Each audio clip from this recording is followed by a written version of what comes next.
Okay, we're coming out from the parent graph functions. Welcome back again, AP Calculus. So I think this is 005. Okay, we're going to talk about domain and range, and let's do some definitions first. Domain and range is really just the acceptable values that this certain function can have. Okay, so when we're talking about domain, we can split it up. All acceptable x values, what can x be? And then on the other realm, range is going to be all acceptable. You know what? I'm just going to go like this. You know, sometimes college shortcuts, like that. All acceptable y values. What can x be? What can y be? I mean, that's really it. What's the domain and what's the range?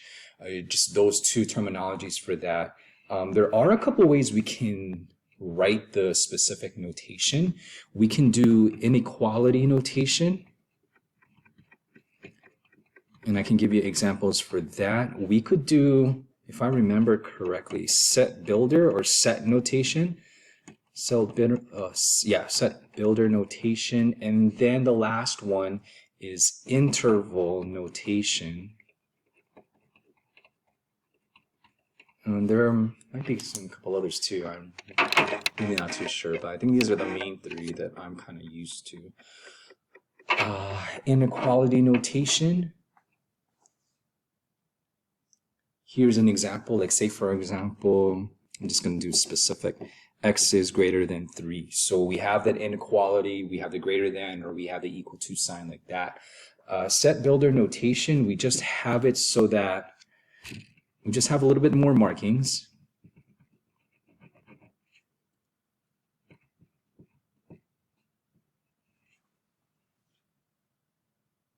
How to read this is the set of all x such that. So there's just a little bit more things, the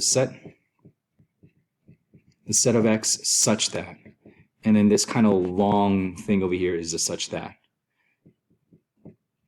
Okay, so that's how you can read that.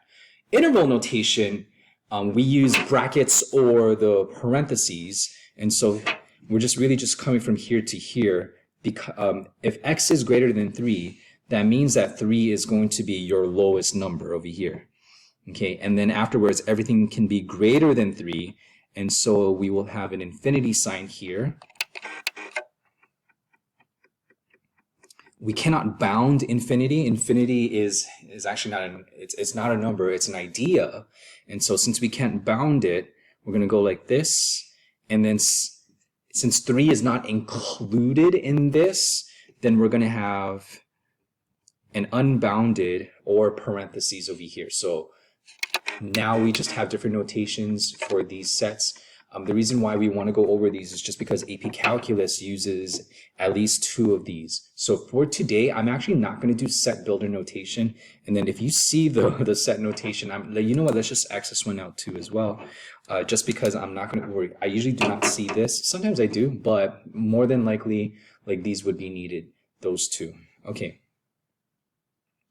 Let's take the domain and range for each function. So I'm just going to go over numbers 2 all the way to, I believe, 15, and I think we are done for the day. Okay, so first things first, let's just do number 2. F of x is equal to 3/5 x minus 1. So we do have a line, and I'm gonna try to see if I can separate this in colors, I guess. So we'll have the domain over here, and then we'll have the range. And I'm going to write it on both inequality and interval notation so that you guys can see the difference between the two, but we still have to know how to do both. Okay, so for the domain, I mean, we can do like the vertical line test, I guess. It looks like it's hitting all x values, and it's going to go on forever on the positive x and the negative x. And so we can write all real numbers, okay, for that. X can be all real numbers. And then range, we can do, I guess, the horizontal line test. I don't know my horizontals and verticals now. So it looks like it's going to go up forever, up diagonals, and down diagonals forever as well. So slanted lines in general will both have domain and ranges of all real values. How can you write that on interval notation? And I'm going to write that in red. For interval notation, it's going to be negative infinity, comma, infinity. So I do want you guys to write both, and that way you guys know how to state that both. Because sometimes on the AP Calculus tests and the formats, they just have both, and then you just need to learn how to read both, okay? All right, so that's how you can put those, and let's move on to the next. Next up is number 3 over here. Oh, sorry. Okay, y equals -1, and then we do have a horizontal line. So let's just check out again, and let's write it in both. Domain. It's looking like all the x's are going to go on forever as from the negatives and the positives. So I'm just going to do that, and I might as well just write that on interval notation. Okay, it is not bounded, so we're just going to leave it at that. The range, though, it doesn't have that much range at all. Your range, y, is just going to be equal to -1. There's no greater than, there's no less than that, because this is what y is. And so even though I did say inequality notation, you know, sometimes your y value is just going to be -1, like that, because that's what that graph is. If you only have one value for interval notation, then you guys can write it like this. It is bounded at the -1, and you can't do too much with that. I have also seen, and I think this might be a little bit better, I've also seen from -1 to -1 bounded on both. Yeah, so really this just means that -1 is your only option. So just be kind of flexible with that.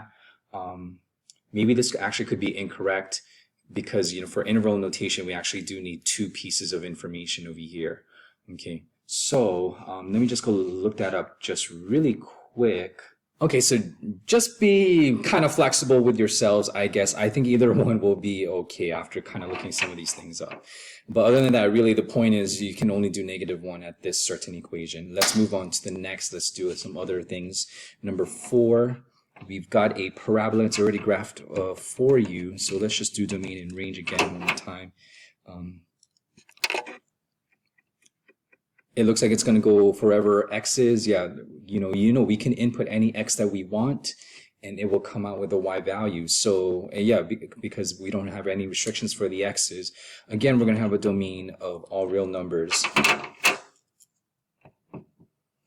And this is the interval notation. Apologies, my infinities are, I still can't write infinities to this day.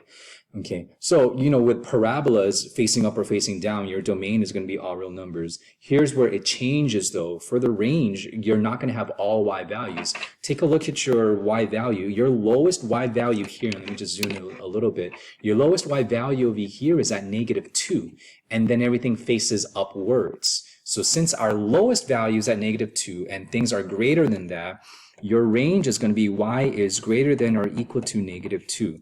This is the lowest, and everything else is above it, okay?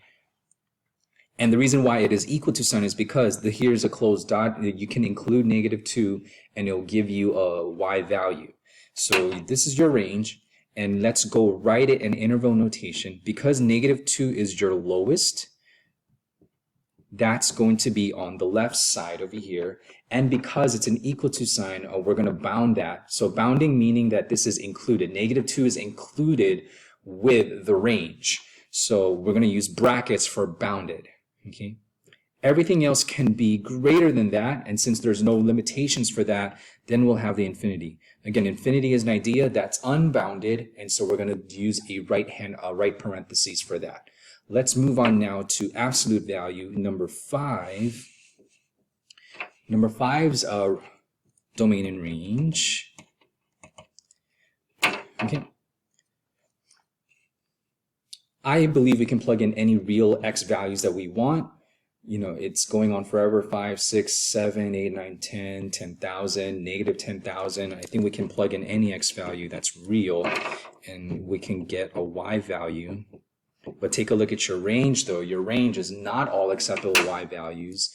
And I think we have a highest y value. Our highest y value is -1. Okay? Right over here, -1. So since our highest y value is -1 and everything else goes below that or less than that, we're going to go less than or equal to, because everything else is below it, okay? Now, let's write this carefully. This is your highest value.